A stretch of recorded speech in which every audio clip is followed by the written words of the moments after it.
Sabe aquela pergunta que muita gente faz, seja cristão ou não? Onde é que a missa católica, com todo aquele ritual, está na Bíblia? Bom, é exatamente essa a questão que a gente vai explorar agora, seguindo o que a nossa fonte de pesquisa apresenta.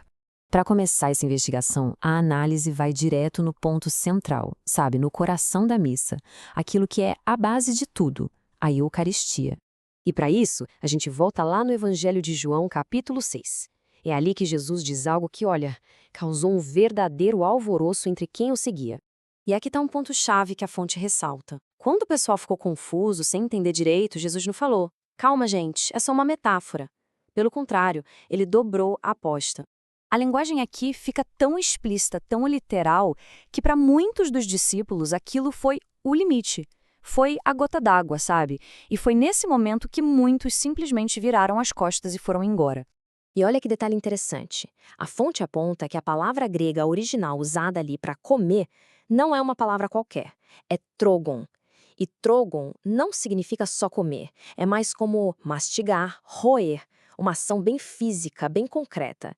Isso reforça muito a ideia de uma interpretação literal do que Jesus estava falando. O argumento aqui é o seguinte. Claro que Jesus usou muitas metáforas. Ele disse, eu sou a porta, eu sou a videira, mas ele nunca pegou uma porta de verdade e disse, isto aqui sou eu. Com o pão foi diferente. Ele pegou o pão e disse, isto é o meu corpo. Ele fez uma ligação direta, uma identidade entre o objeto e ele mesmo. Ok, então o que da missa, a Eucaristia, parece bem estabelecido. Mas e o como? De onde vem a estrutura da celebração, o ritual em si? E essa passagem do Caminho de Emaús é fantástica porque ela nos dá um mapa, um verdadeiro projeto. Pensa bem. Primeiro, Jesus explica as Escrituras e depois ele parte o pão.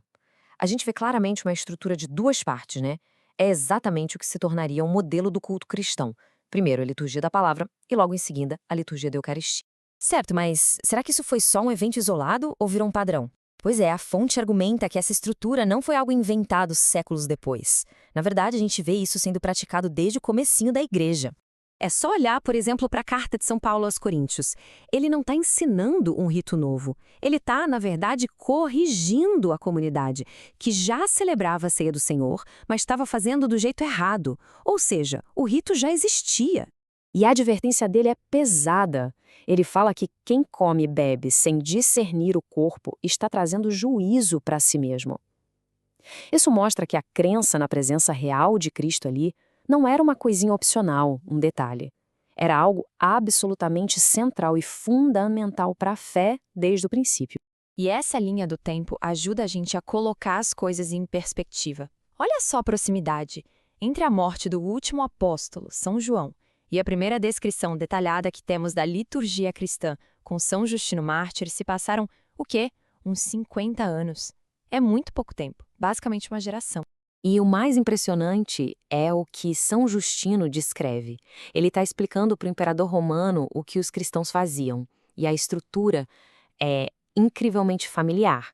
Leituras, homilia, as ofertas de pão e vinho, uma grande oração de agradecimento, a comunhão. É fundamentalmente a mesma missa que se celebra hoje.